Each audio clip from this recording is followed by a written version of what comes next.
Take this opportunity to welcome the Honorable Ministers of State, Sri Pankaj Chaudhary ji and Dr. Bhagwat Karaj ji.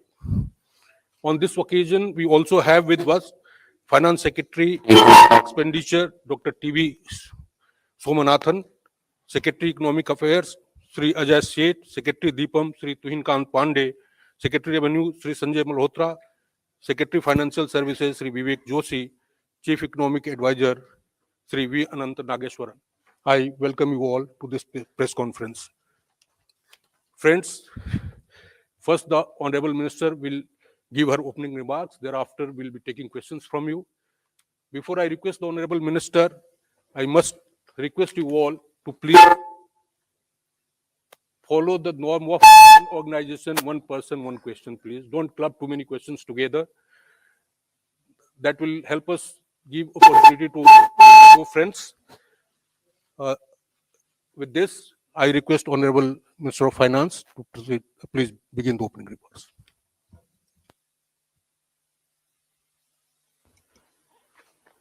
Thank you.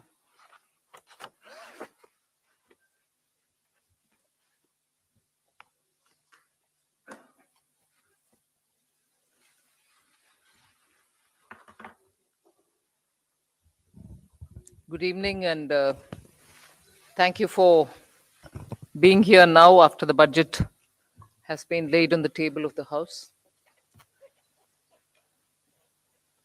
As opening remark, I'll just give a few indications of what has been highlighted in the budget. Broadly, I think the 4 emphasis points are on empowering women, giving a lot more attention to the SHG groups which are in the rural areas, trying to scale them up, give them the opportunity to brand and produce and also market their products in a far more scaled up and professional manner.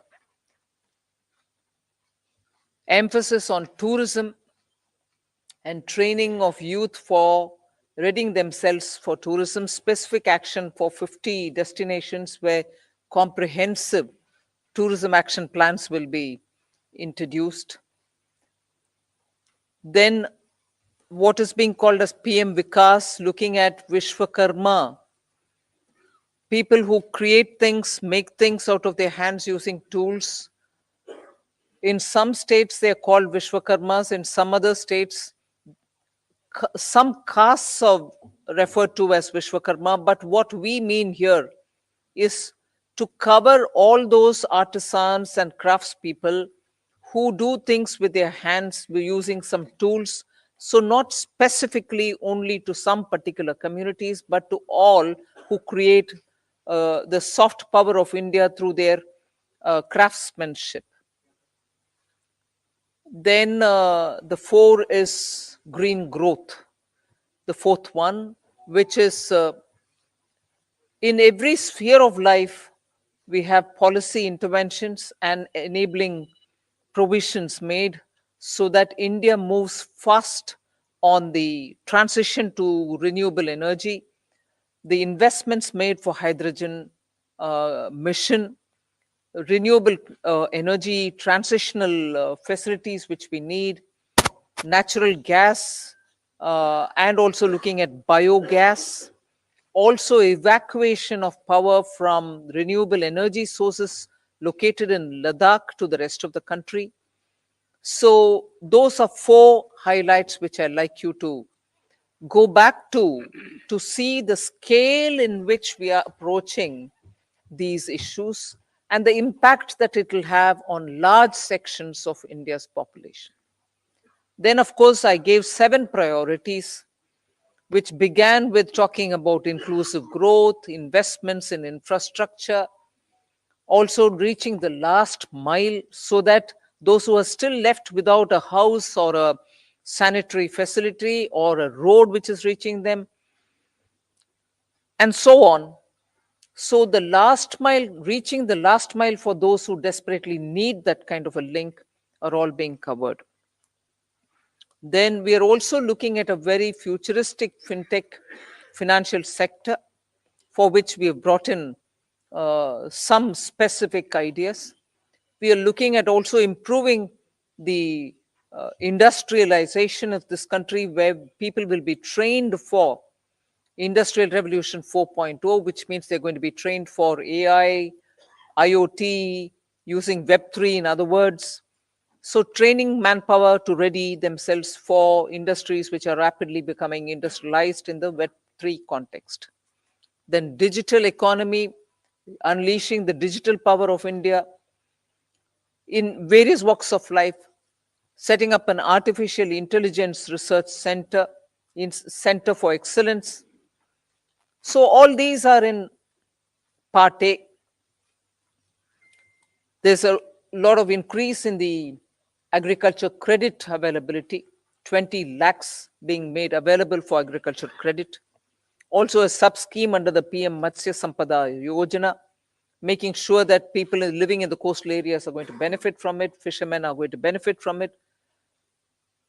Now, if largely the part A has looked at these, part B has aimed at rationalizing the customs duties, also making sure personal income tax, after a very long time, has had substantial changes which will benefit the middle class.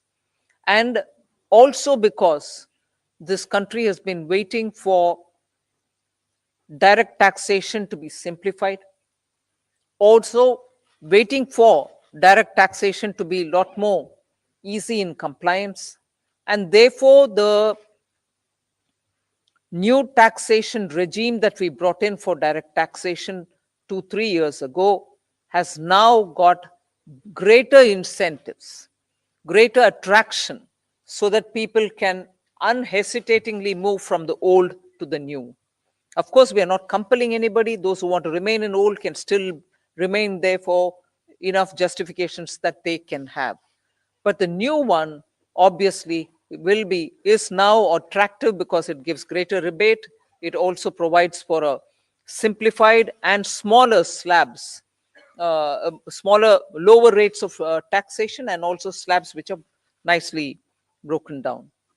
So with all this, I think the budget, I've not gone into specifics, but I thought as an opening remark, this much will be sufficient to say this is a budget which is beautifully balanced, both growth considerations, because the capital investment has never before seen double-digit investment announcements. 10 lakh crore, which includes 1.3 lakh crores being given to states, is going to give a big leg up for capital investment from government.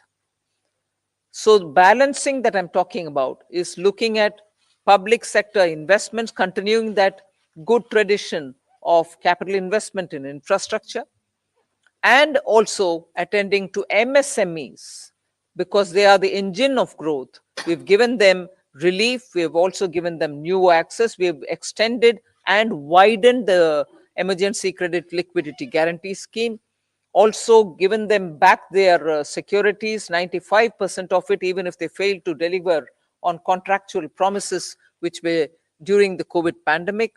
So the balancing is, one, we could sustain the capital infrastructure expenditure from the government, simultaneously in the private sector give a lot of push and impetus for the MSME, and not forgetting the individuals, the middle class individuals who needed that kind of a tax breaks and relief through taxation.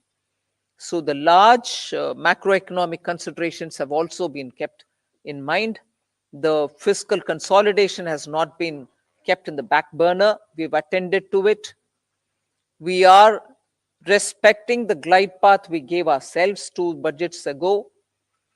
6.4 this year fiscal deficit, and the forthcoming year for which the budget is presented now, 5.9% fiscal deficit. So broadly, I leave it at this. I suppose when you ask questions, we can answer the rest. Thank you. Thank you for coming here today.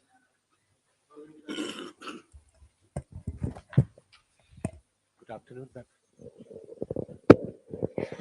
Good afternoon, ma'am. Shishir here from Hindu Business Line. Ma'am, my question is that when there is an announcement for 7 lakh rupees under new tax regime that will no tax to be paid. And then you are talking about rejigging the new tax regime. Does this mean that this is the end of exemptions for various incentives, exemptions for investment and savings? Well, I've already addressed this, I think. We want to make the new tax regime, which is without exemptions, attractive enough for people to think that this will be the best option for them because it gives them better rates. It doesn't also make the compliance a burdensome exercise. If rates are so low, you're going to benefit net by paying lesser tax. Even those exemptions that you would have otherwise gained from would have resulted in probably net amount being the same. So we made this a lot more attractive. But if there are people who still think that being in the exemption regime, which is the old regime, benefits them, they're welcome to continue where they want. But yes, the ultimate interest is to make the simpler regime more attractive. And that is why we've come up with this.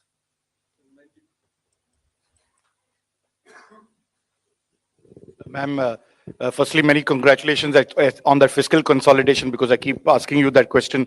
But the issue today is about people in terms of, there is a big gamble in terms of capital expenditure. When you do that, does it actually trickle down to the people? Does it create jobs? I know you've been doing this for the last 2 years. Are you sure that this will really trigger off job creation, one, to, money in the hands of the poor people? The second, of course, is about inflation, which again, you, like last year, you haven't really touched about it, but you have had the letter from RBI. Your chief economic advisor yesterday says we are in uncertain times, but we hope that it will be under the check of 4 to 6%, hopefully the lower band of RBI. What is your answer to both these points?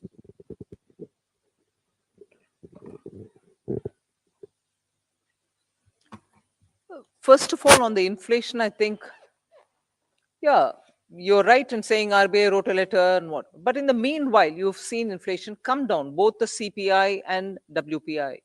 Action is being taken by the government. We take inflation-related steps as and when things develop in the ground and in response to it. And that has borne result. So inflation is not something which we are looking the other way while it is changing up and down. We have kept attending to it, and as a result, you find the result.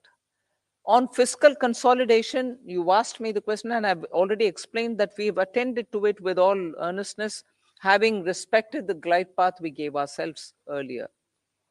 Jobs. Yeah. See, first of all, I find it a bit odd you may want to ask this question like this. Capital expenditure. I would have appreciated if you asked me, you said something in the BE, but you have not really exhausted what you put forth. You've not really used it in the ground. It is unfulfilled in the sense targets have not achieved. I would have been happy to answer if that were to be the case. But you're asking me a question about, in the sense you are implying that we have fully utilized what has been kept for capital investment. Therefore, it makes me feel odd that you're asking a question of actually have jobs been created or not.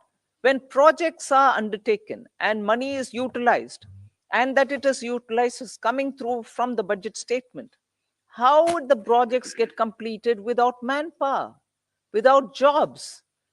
Not all projects can be completed, even 1%, without human intervention. So obviously jobs are happening in the ground. So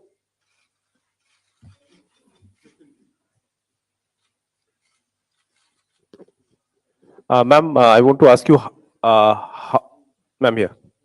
Ma'am, I want to ask you what percentage of taxpayers had moved to the new tax regime in the last assessment year? And is there a number that you expect, 50%, 60%, whatever? And number two, ma'am, there's a specific mention for expenditure towards MSMEs. Now, is there an estimate of how much, what was the dues that companies had claimed as expenditure and which has not actually been paid to the MSMEs?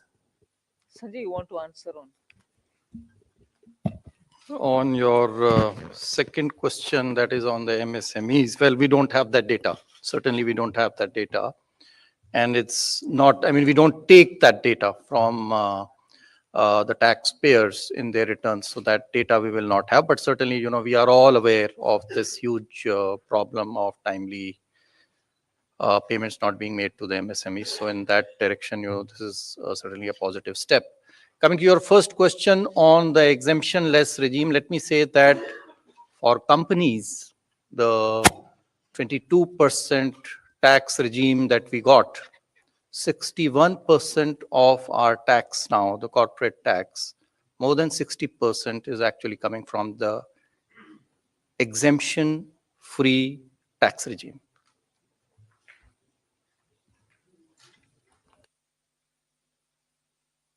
Individuals data we will not have, but we are very hopeful that this particular scheme for individual taxpayers, the PIT, I think the majority would prefer. I mean, all of you, if you all do your own calculations, I think majority here would be now wanting to shift irrespective of their incomes and the deductions and exemptions that they claim. They would be finding it more attractive to shift to the new tax regime, majority of them.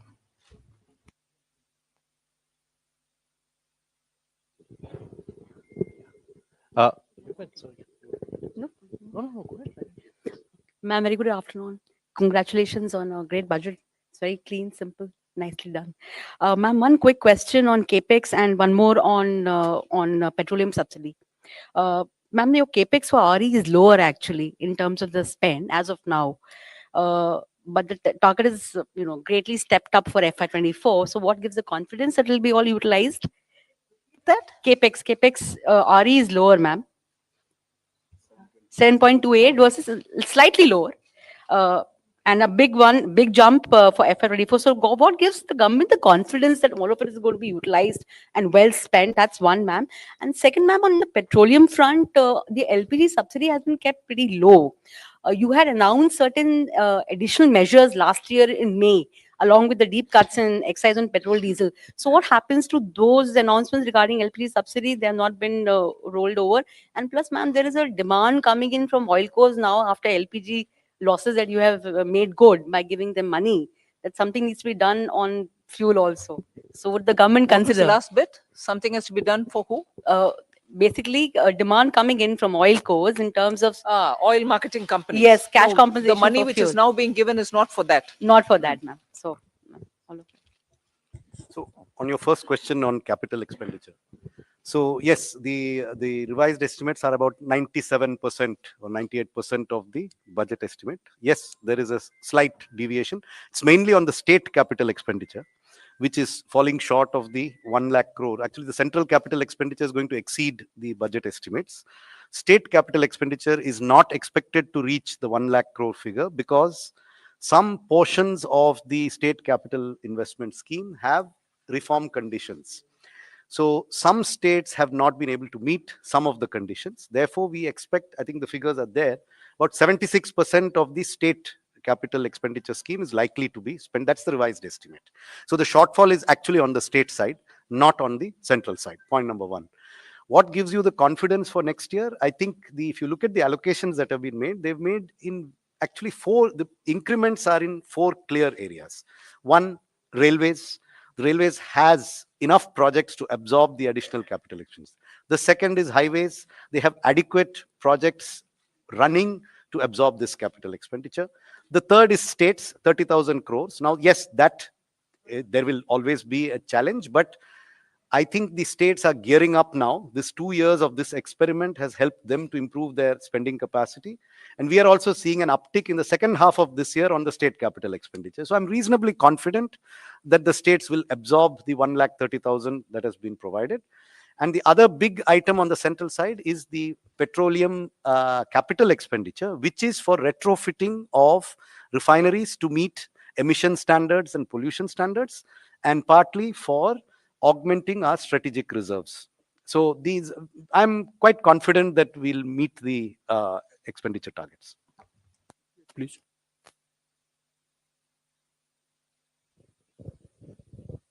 Tarun Sharma from Zee Business. Ma'am, जो disinvestment का जो target है वो 65,000 से 50,000 किया है और next year का 51,000 किया है। तो मैम, इससे हम ये समझें कि जो दो गवर्नमेंट बैंक का जो प्राइवेटाइजेशन होना था और जो दो इंश्योरेंस कंपनीज का जो प्राइवेटाइजेशन होना था वो अब 2024 के बाद ही संभव हो पाएगा, उससे पहले नहीं हो पाएगा, क्योंकि मैम जो टारगेट ये कर रहे हैं। दूसरा सवाल मेरा संजय सर से है।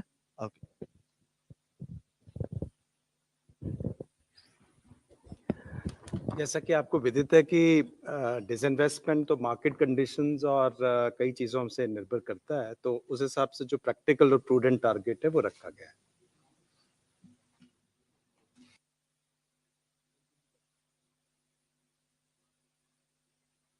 Ma'am, I am Monica from the New Indian Express. Ma'am, what was the need to lower effective tax rate for high income group at this point in time? And also tax collection at source has been increased from 5% to 20% or on overseas tour package. So what is the reason behind this massive increase? See, the tour packages are generally taken by people whose effective tax rate is certainly more than 30%. So if we are charging them 20% TDS, I don't think it is high. We have, our attempt always has been to charge TDS at more or less similar rates, if not exactly the same rates. So that answers your question number one.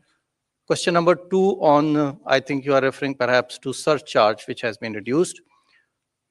Well, our rates, the highest tax rates in our country were amongst the highest, even more than, some of the developed countries.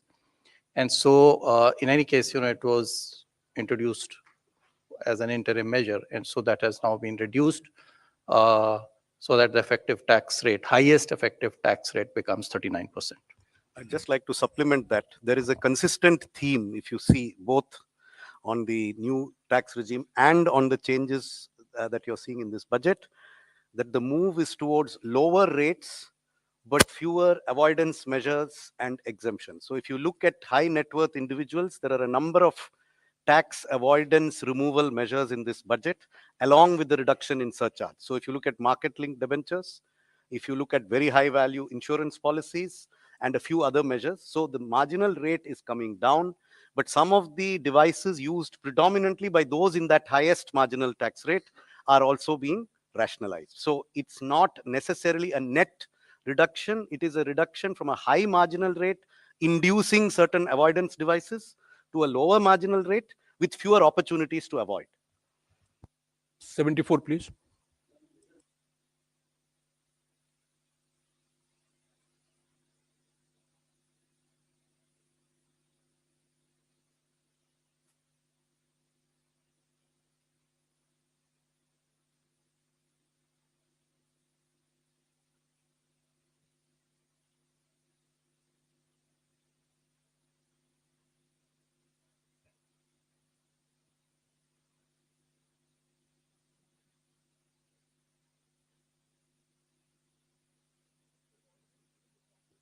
One's mind being part of a political party.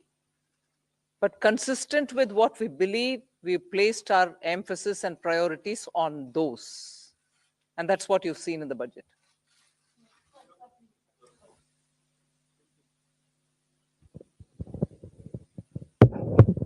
Madam, मेरा सवाल है आपसे। मैं संजय शर्मा हूं, लोकमत अखबार से।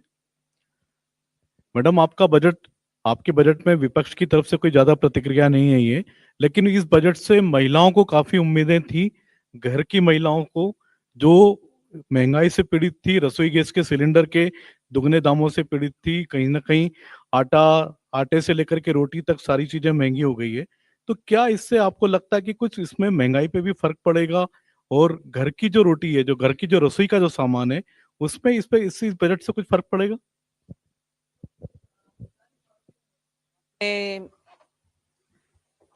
Government का निर्णय को देखे होंगे कि गेहूं के लिए मार्केट में रिलीज करने के लिए आदेश हुआ है, जिससे गेहूं के दाम कम होने के इतना क्लियर इंडिकेशन है, जिससे सीधा घर में रसोई में फर्क पड़ेगा ही पड़ेगा। सो उसको आप बोलना नहीं है, ये नहीं है कि मैं उसके ऊपर कुछ बजट में नहीं बोले, मगर बजट से बोलने से पहले एक्शन ही हो गया है ना, कि घर की रसोई के लिए गेहूं आटा के लिए मार्केट में रिलीज करने के लिए निर्णय सरकार ऑलरेडी कर चुकी है।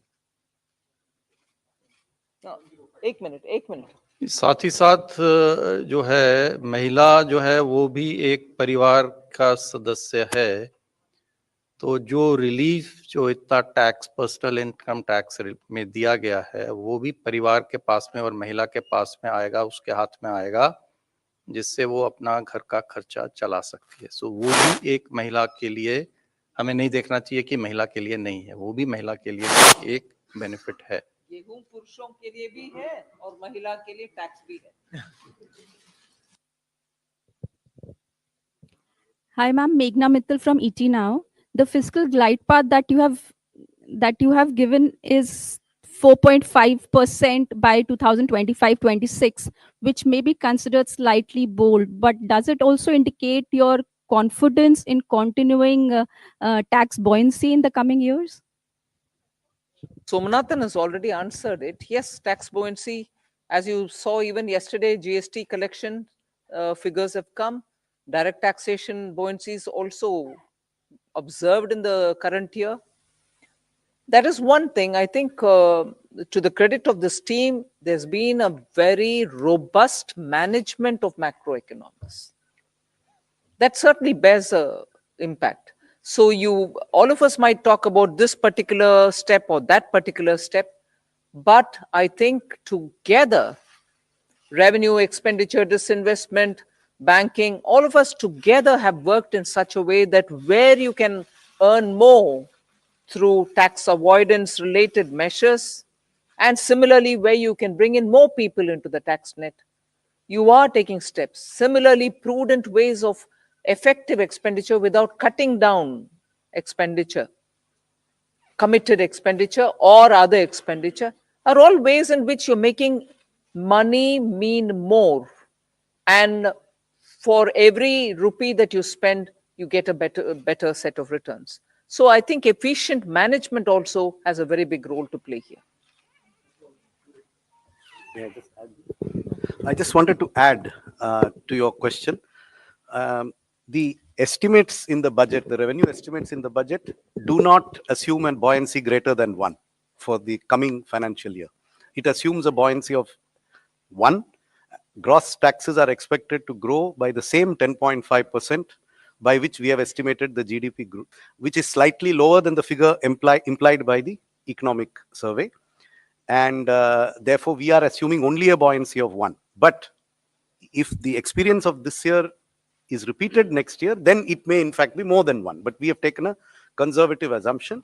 And I think the very fact that the commitment to 4.5% was reiterated word by word in this budget gives you an indication that we feel that we have the means and the ability to reach that target by 2025-26.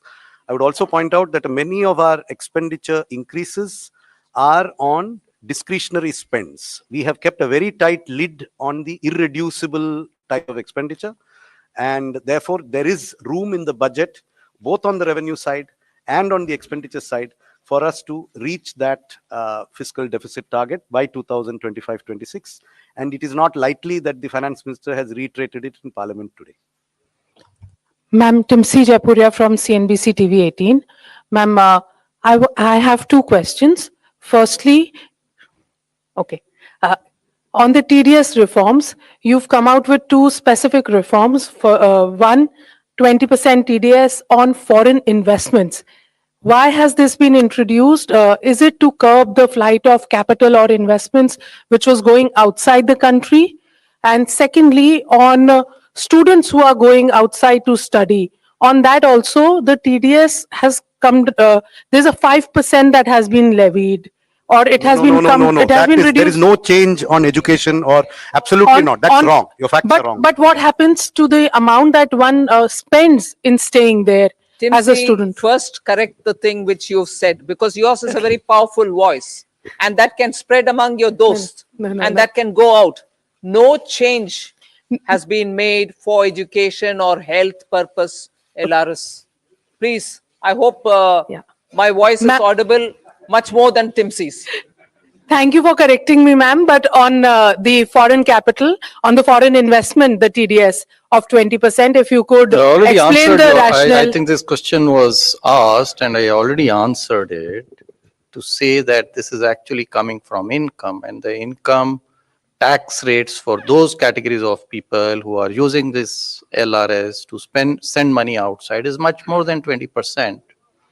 And so they were in any case, to pay for the tax. And in case they don't have to pay for the tax, they can always get a refund.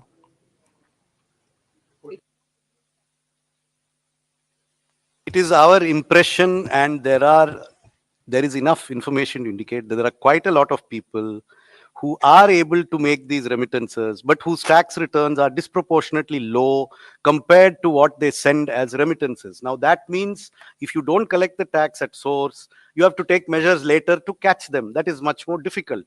This, if you are able to make remittances to invest in a property in Manhattan or in a stock brokerage account in Dubai, or if you are going to take a 30-day tour of the world, almost certainly your effective tax rate will be 20%.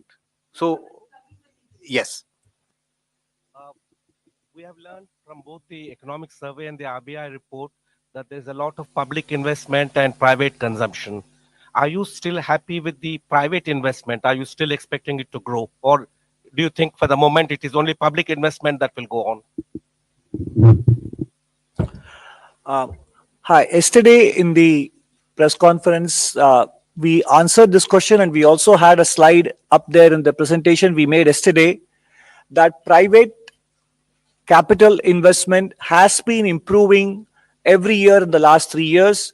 For example, in the first half of 2021, based on quarterly earnings reports filed by listed companies, the capital expenditure was 2.1 lakh crores, which increased to 2.4 lakh crores in 21-22 in the first half, April to September.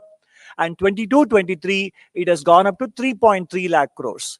And then you look at the RBI survey on capacity utilization and investment spending plans of the respondents. There is a very clear sign that many private sector companies are looking to enhance their capital expenditure. So both in terms of intent and in terms of actual spend, private capital investment is showing very clear signs of revival. Thank you.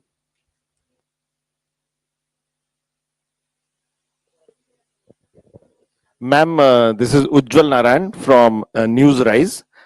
Ma'am, this is your fifth budget, and when you started in the first budget, you talk about India reaching to a 5 trillion economy by 2025.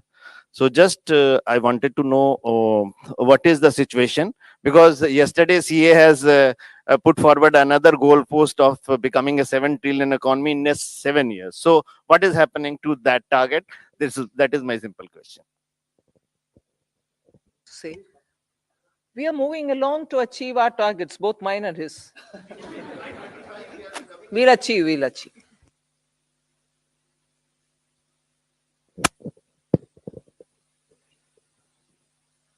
Good afternoon, ma'am. This is Chetan from India Today Group. Ma'am, while calculating the fiscal match for FY24, how did you assume the disruptive variables like the crude prices and, of course, China unlocking and its impact on commodity prices? What was the benchmark that you the thinking behind the This is a question that keeps coming every budget, and I keep giving you the same answer. That there is no part of the budget mathematics that has a crude price number as an input in any spreadsheet.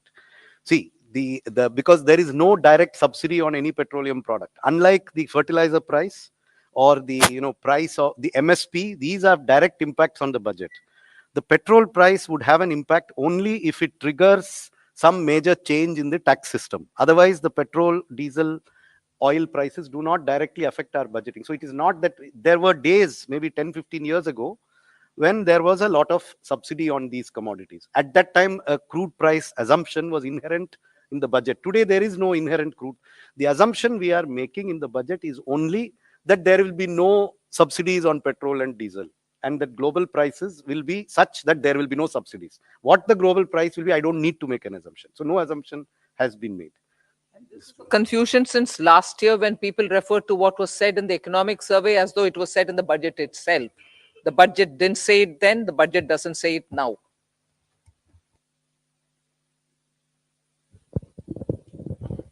मैं आमिर हूँ news nation से। पहला सवाल तो ये कि जब शुरुआत हुई थी एक तरह से मोदी सरकार की, तो कहा था कि अर्थव्यवस्था को बेहतर करने के लिए कड़वे घूंट पीने पड़ेंगे और बहुत ही कड़े मेजर्स लिए गए स्टार्टिंग में। लेकिन आज ये देख रहे हैं कि सरकार ने कड़वे घूंट पिए हैं जनता को खुश देखने के लिए। तो क्या ये चुनावी बजट है, इसको मानती है? और पहला ये, दूसरा ये कि इनकम टैक्स में जिस तरह से जो छूट की सीमा है, जो पहला फेज है आपका, जिसमें 7 लाख तक की छूट है, तो उसमें वो फेज आपको लगता है कि इससे राजस्व पर भार पड़ेगा? कितना भार पड़ेगा, कोई एस्टिमेट है इसमें? We have said it in the budget speech itself as to what is the net revenue foregone. उसका घोषणा ही कर चुके हैं हम, हिडन नहीं रखे। So वो आ गया है 35,000 Direct taxes 37,000 crore, indirect taxes 1,000 crore, additional revenue through indirect taxation measures 3,000 crores, and so net is 35,000 crore.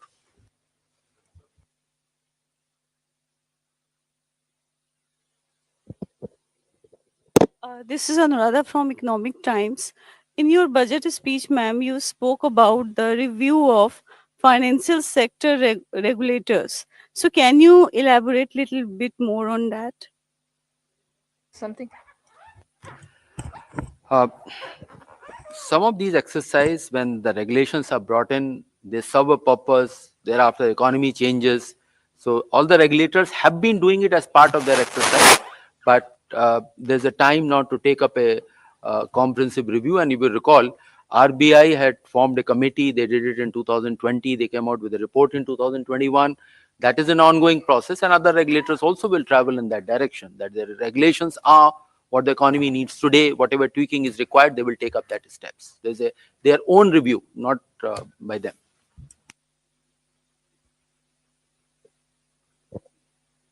Ma'am, congratulations on your penultimate budget. And ma'am, am I audible, ma'am? Congratulations on last full budget. And I just wanted to understand, you have mentioned, alluded to Banking Regulation Act amendment and Banking Companies Act amendment. Is it an indication that this year we'll see privatization on that front, public sector banking front? And if you could also throw some light on what kind of amendment it will undertake, apart from, allowing public sector bank for privatization. These measures are for improving the governance of the boards and then investors protection, etc. These are not to do with any disinvestment or the privatization measures. These are the different set of measures. Over a period of time, the things have changed, and the Banking Regulation Act also fall in line, or not fall in line, has to be aligned with the present day needs, what the directors are, who can be there, what their terms are going to be. So those kind of amendments are there. And one component, of course, is on the investors protection areas as well.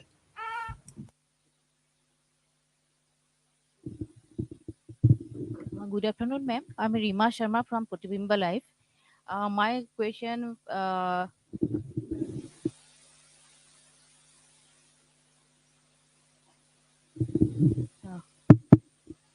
my question is regarding MSME sector in the Northeast, especially in Assam. During pandemic, that Assam handloom sector and bamboo sector badly affected. Many artisans forced to close their work. So in your budget, you have saying something MSME sector, you have given some relief and widen the possibilities. So as Gamusa also getting GI tag this time, so do you have any special relief for the Assam and Northeastern artisan, especially in the handloom sector and bamboo sector?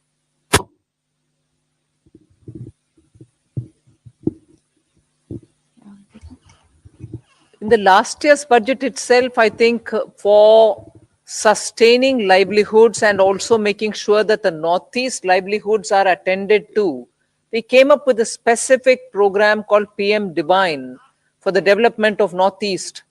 And that was executed through the Northeastern Council. So that program continues and that will take care of livelihood related, whether it is in the weavers or in any other such community. But after getting the GI tag in the Gamusha, do you have any special package for the encourage to the handloom sector? So that is something which the state government will have to tag along with the existing programs, either through the handicrafts program, the artisan and other things that we're coming up with, for which the rules will come out. Either they can use it, or the textile ministries, I'm sure they can always find out from the textile ministry for GI tagged Gamusha, they can ask for a dispensation. So this is possible, but that is for the state government to interact with the respective ministries. So, can you a little bit elaborate what kind of I can't relief you have elaborate more, given? ma'am. You What should kind of ask the state government to deal with it for the respective ministry. In your budget relief, what kind of relief you have given? Can you little bit elaborate it? In my budget The relief MSME sector. for MSME or for Gamusha or for GI, what are you asking? I'll send you some information. Ma'am, let's move on with other questions. Good evening, ma'am. Arup from Business Standard. Ma'am, in this year's fiscal policy statement also, you're speaking about unprecedented global headwinds and challenges. And again, you have not given forecast for the two succeeding years, in this case, FY 24-25 and 25-26, although you have an internal consolidation roadmap. So are we going to see this as a new normal where you're not amending the FRBM Act again, and you're not giving two succeeding years forecast, but you will continue having an internal roadmap? Yeah.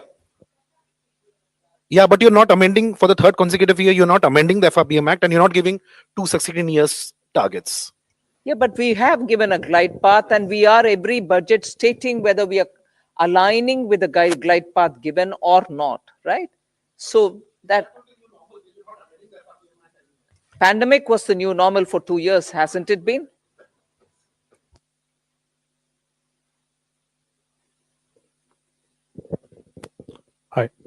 Hi, ma'am. Siddharth from Money Control here.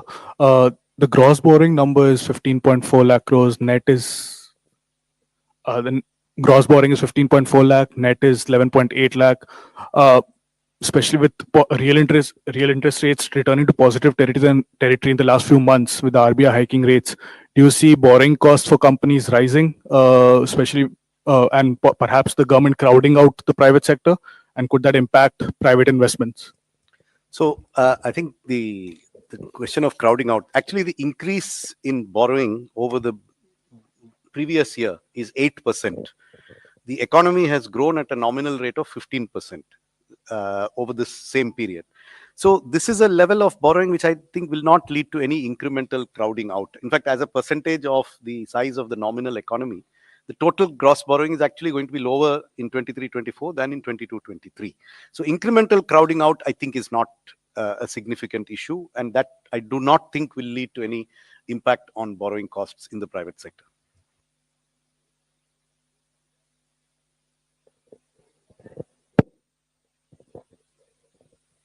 This is reiterating that point that the required borrowings for the next year are of the same order what they are in the current year. Of course, the size of the economy has gone up. So it is not that the more money is being taken out of the savings which are available into the economy. So we don't see that impacting because it is of the same order. And even if you go 2 years back and just increase by nominal rates, the net borrowings are of the same order. In fact, they are less than 2% more than the actuals. The figures stated were, I think, for the BE, but actually it will be only estimates are that it will be less than 2%. Economy is nominally expected to grow at more than 10.5%. So, I mean, that should answer your question. Ma'am, Ishwarya Paliwal from India Today. Ma'am, opposition parties have been calling this Nil Batta Sannata not good enough budget. Your comments? Don't follow your Hindi. Would you say that again? Ma'am, they said not good enough. Most of the opposition parties for the budget. Ma'am, For your what comment on that? reasons, if I may know? Not good enough for? What reasons, ma'am? If you would like to repeat their words. They have said, ma'am, most of the No, political I'm parties. saying if you could please repeat their words and say not good enough, for what reasons per se? They said nothing for the. Nothing they said nothing much for the middle class. Most of the this is what those parties. Ma'am, do you believe India will remain a bright spot, ma'am? Please do. Agle mein kya? Next question, please.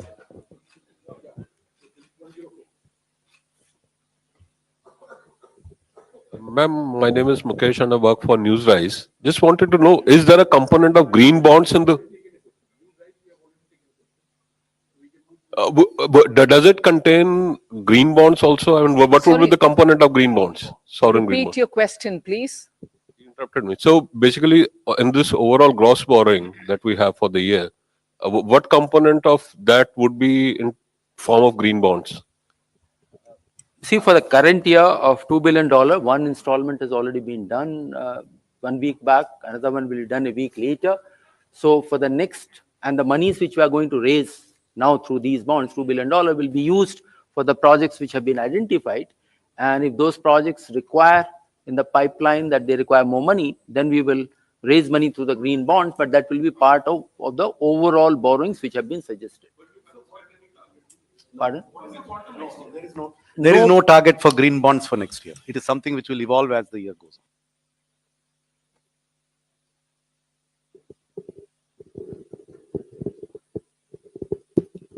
on. Ma'am, this is Premanshu from Anandavaya Patrika. You have said that your capital expenditure has reached 10 lakh crore, but the interest payment expenditure that has also reached 10 lakh crore. And the interest payment burden, it is almost 40% of the revenue received. So do you think it is a matter of concern for? It is always desirable for a government to have its interest payments as low as possible. But you are aware of the reasons for which government had to borrow a lot over the last 3 years. And all that I can say is the borrowings have been used very constructively towards growth-inducing investments and have not been frittered away on unproductive expenditure. Therefore, if the economy keeps growing at the rate that it has started to grow at now, then this is unlikely to be an unsustainable debt burden. We are quite confident that the interest burden will gradually come down as the GDP keeps growing. And to sustain that growth, the quality of expenditure, the quality of government expenditure is increasing. The revenue deficit is falling even faster than the fiscal deficit. So we are actually seeing an improvement in the quality of public expenditure, which will enable us to sustain this higher interest burden, which is a result of history. 2 years of COVID, where the entire globe has seen an increase in interest burden in all governments all over the world.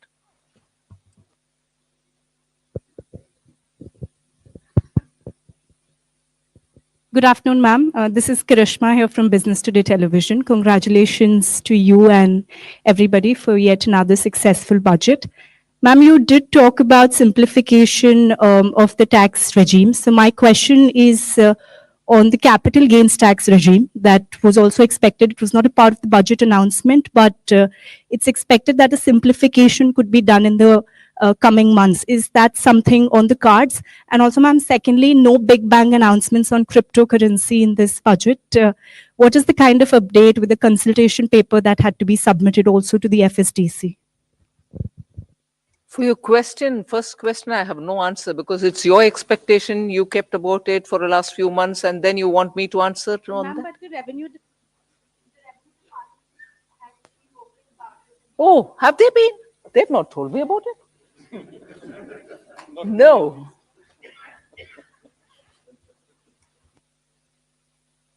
To say now. That's all right, but even then there's nothing to say now.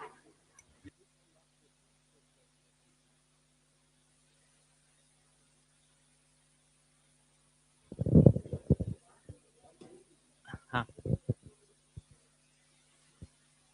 Ma'am, मैं आलोक CNBC आवाज से हूँ sir. Ma'am, मेरा सवाल यह है कि जो टीडीएस को लेकर क्लैरिफिकेशन आई है और उसमें खास तौर से जो 10,000 का जो थ्रेशोल्ड लिमिट है, कई सारी चीजों पर खत्म कर दिया गया है, खासतौर से ऑनलाइन गेमिंग को लेकर।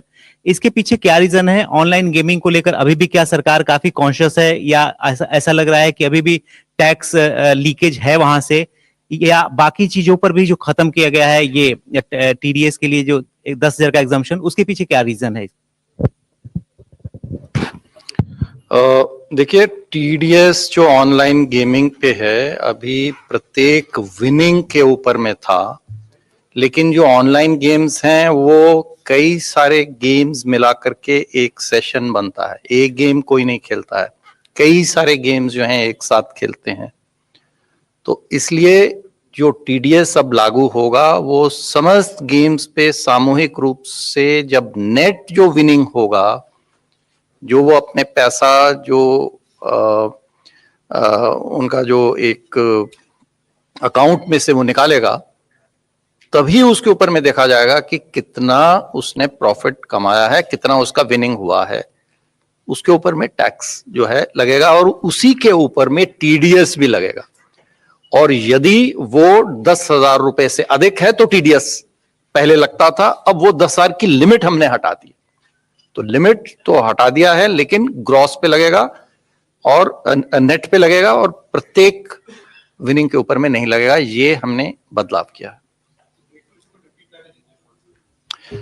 So 2 changes have been made. One is that the taxation will be on the net winnings, because in online games, generally you play a series of games over days.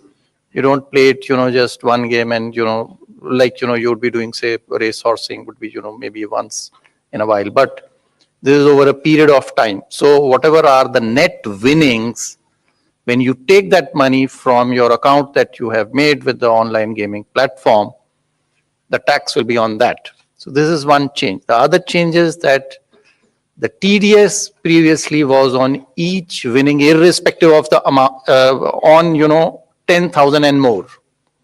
If the winning is 10,000 and more, so some of the online gaming companies were keeping winnings lower than 10,000, say 9,999. So that we have removed. So there is no now threshold on TDS. That is the second change.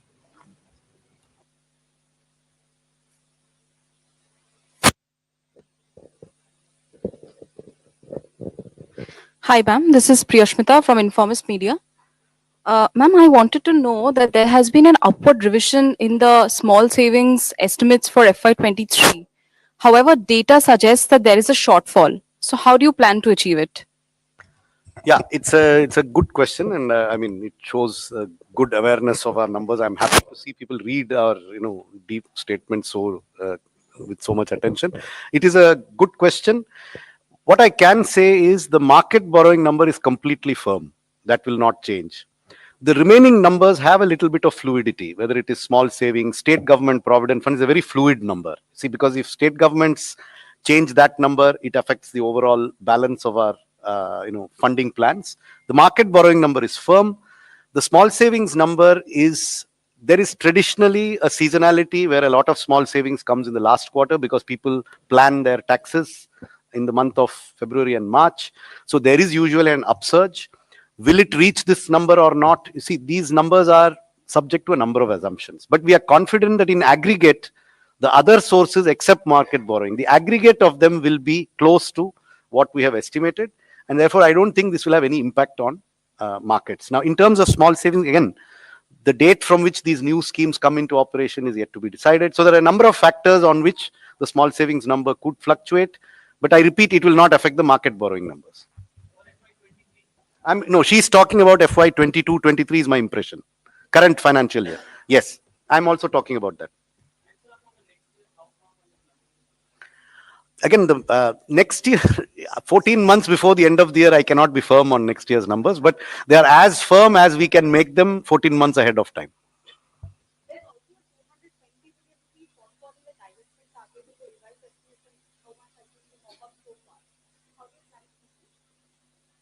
Well, I mean, if there is a shortfall somewhere, there is an increase somewhere else. We have shown you all the numbers as to how we meet the deficit of this year. How is it going to be funded? I have the statement, you have the statement too, since you've obviously read it, so I don't need to tell you. So that's how we will fund it. So this is a big budget in which something goes up, something goes down. Revenues have gone up, expenditures have gone up, some things have gone down.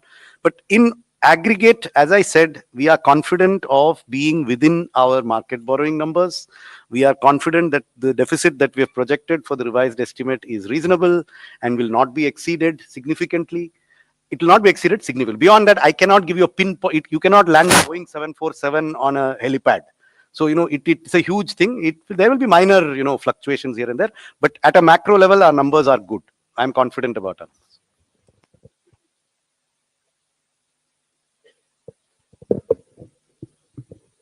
Ma'am नमस्कार, मेरा नाम महावीर सिंह है, freelancing करता हूँ।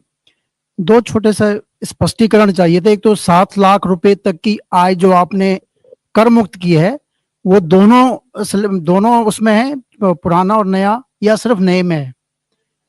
Okay.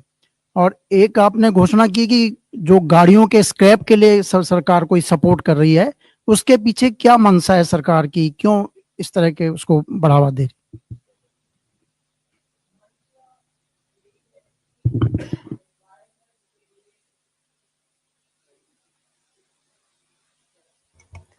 मंशा यही है कि एनवायरनमेंट के लिए पुराना गाड़ी को हटाना चाहिए, मगर वैसे बिना इंसेंटिव हटाना भी मुश्किल है, क्योंकि लोगों को लगेगा कि हटाने में से मुझे क्या फायदा है। सो इंसेंटिवाइज करना उसके लिए।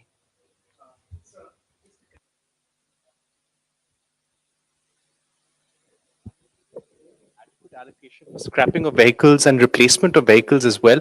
What is the kind of outlay that will be there and that we'll see in the coming fiscal? I can see there are two parts to it. For the central government, all central government vehicles that are beyond the 15-year age limit will be scrapped. Those of them that need to be replaced will be replaced. This money is provided for in different departmental budgets because it is not a macro number that is planned centrally. The number is significant. It exceeds 1,000 crores. What it exactly is, I also don't know. I'd have to add it up from several books. For state governments, we are making this part of the scheme for state capital investment. If they need to replace old state government vehicles, then that support will come from this scheme. And they have to meet certain conditions on meeting the national scrapping policy. The aim is to get rid of polluting old vehicles in the government sector.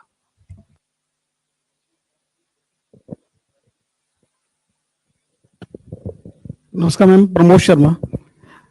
Ma'am, प्रधानमंत्री जी का नारा है कि local for vocal, लेकिन जो online platform है, फ्लिपकार्ट और Amazon, इनके चलते जो छोटे छोटे दुकानदार हैं, उनका कारोबार प्रभावित हो रहा है। तो सरकार की कोई ऐसी योजना है कि फ्लिपकार्ट और अमेजन से भी सरकार को कुछ नहीं मिल रहा है टैक्स जो मिलना चाहिए, तो ऐसा कुछ इन पे कुछ लगाने का जो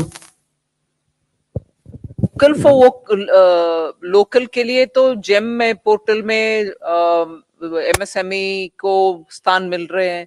वो उनके अपने प्रोडक्ट्स को उनके द्वारा मार्केटिंग आउटरीच करने के लिए government e market place provision दे रहा है। सो उनके लिए पॉजिटिव एक्शन है उधर।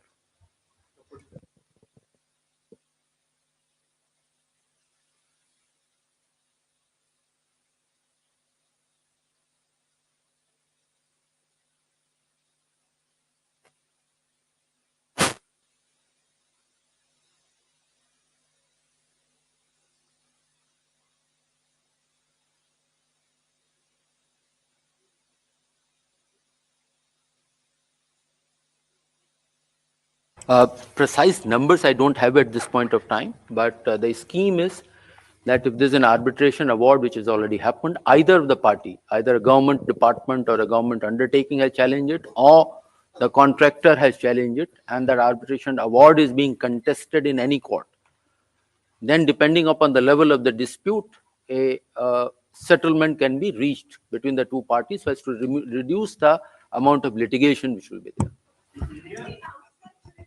Yeah, it will be a voluntary, see, it is voluntary.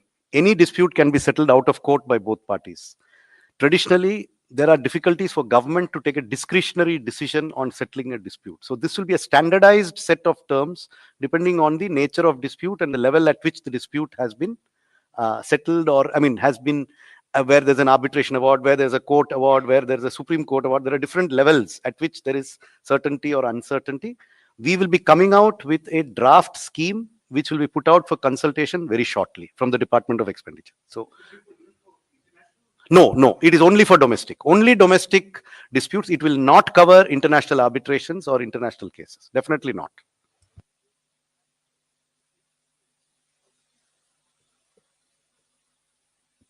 Thank you.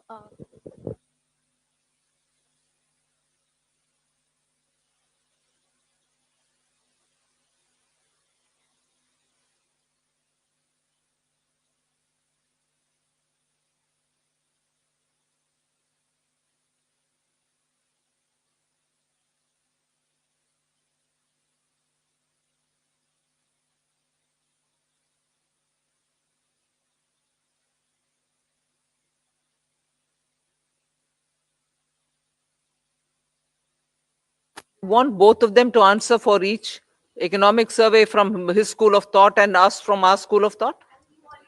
We are not going to be talking about comparing the two and giving justification for one.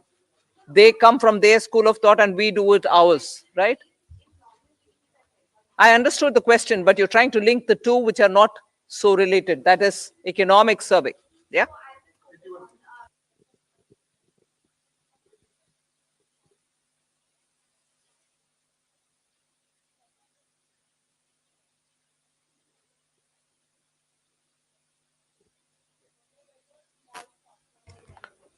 That is exactly what I mean.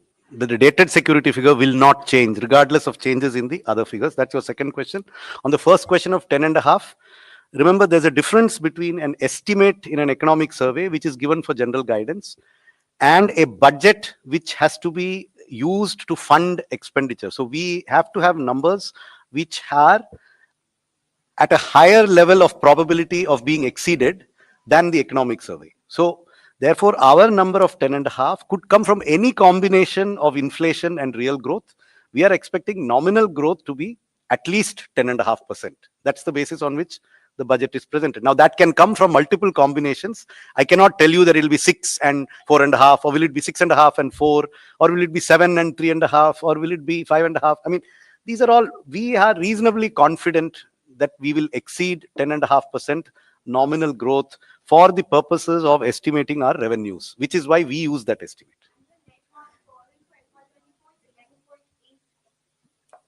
Whatever is stated in the budget speech, it is there. It is 11.8. It has been stated in the budget speech. And I know you have read this statement, so it is there, 11.8.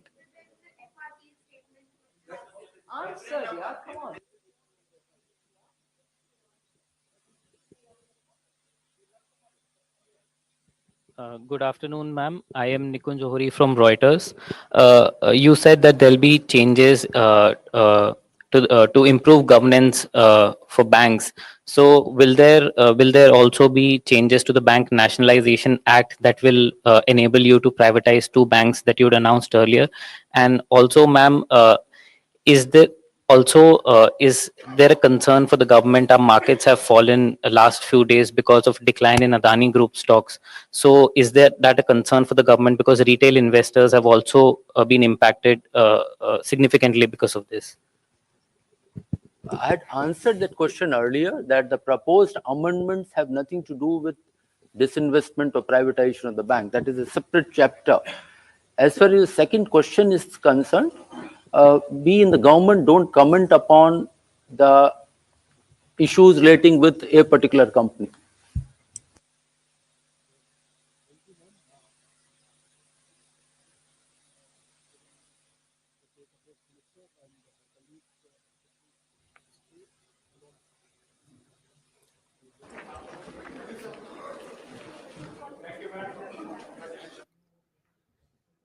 तो आप देख रहे थे वित्त मंत्री निर्मला सीतारमन की press वार्ता, क्योंकि आज जब बजट पेश किया गया तो उसके बाद तमाम स्तर पर हम जानते हैं कि चर्चाओं का बाजार गर्म हो गया। हर ओर से आकलन किया जा रहा कि बजट कैसा रहा है इस बार। तो जो सवाल सबके जहन में रहे उनके सिलसिलेवार तरीके से वित्त मंत्री ने यहाँ जवाब दिए, और जो हमारे आपके जहन में भी सवाल हैं उनको लेकर भी डीडी न्यूज पर हम लगातार चर्चा कर रहे हैं। लेकिन एक बात जो वित्त मंत्री ने स्पष्ट कर दी वो ये कि 5 ट्रिलियन की अर्थव्यवस्था बनने का लक्ष्य देश हासिल करेगा। तमाम अन्य बिंदु उन्होंने सामने रखे जिस पर हम भी अगले 1 घंटे में आपके साथ अगले 2 घंटे में लगातार चर्चा करते रहेंगे। लेकिन एक बात स्पष्ट की, जब केंद्र की एनडीए सरकार ने अपने दूसरे कार्यकाल का आखिरी पूर्णकालिक बजट आज प्रस्तुत किया तो सभी वर्गों को ध्यान में रखा, तभी हर क्षेत्र से सराहना भी आ रही है और साथ ही शेयर मार्केट ने भी बहुत अच्छी छलांग लगाई है। मैं हूं ममता चोपड़ा, मेरे साथ है प्रखर श्रीवास्तव जी। तो आज जो अभी प्रेस कॉन्फ्रेंस हुई है उसमें वित्त मंत्री निर्मला सीतारमन ने साफ कर दिया कि ये